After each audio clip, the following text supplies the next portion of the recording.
A US judge has appointed a third-party independent arbiter to sift through thousands of documents seized at former President Donald Trump's Mar-A-Lago estate.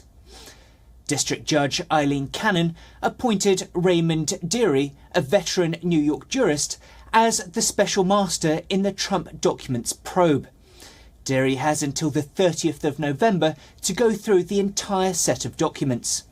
The Department of Justice has also accepted the third-party reviewer chosen by the Trump team. The federal judge has blocked the Justice Department from resuming its investigation. It said that the documents were seized from Trump's Florida estate in an FBI search on the 8th of August. In her ruling, Judge Cannon said the court does not find it appropriate to accept the government's conclusions on these important and disputed issues without further review by a neutral third party in an expedited and orderly fashion. The judge said she doesn't buy the DOJ claims national security could be a risk, and she believes there is the possibility that the former president could raise valid claims of privilege over at least some of the records. The special master is responsible for reviewing nearly 11,000 documents seized from the Trump estate, including the classified files. He will also be segregating documents that might be covered by executive or attorney-client privilege. Now, Susan Tehrani joins us for more on this.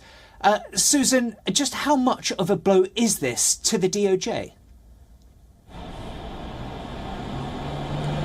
So in terms of halting, as you mentioned, clearly this sort of criminal investigation for some time, it is a blow to the DOJ. The DOJ is expected to ultimately appeal, as they've said. But, you know, it is a victory for Mr. Trump, but it's important to note that she also made two significant concessions to the government. And if you don't mind, I'll just say those very briefly, and I'll read off them so I'm very clear on them. She said, for instance, that the special master should first look at the classified documents and, quote, thereafter consider prompt adjustment to the court's necessary orders. And what that raises is that the special master basically can quickly, one after the other, clear these items for the FBI and not wait for a very long time to clear them and then altogether give them to the FBI. So one material after the other can be given to the FBI, and then the criminal investigation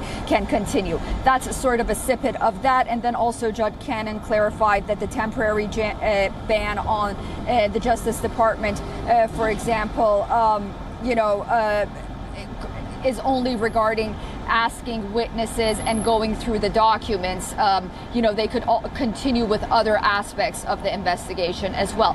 So while, yes, it is a blow to the government on the one side and a victory for Donald Trump in sort of giving him more time, the Justice Department in a lot of aspects can continue with its investigation, so to say, more or less.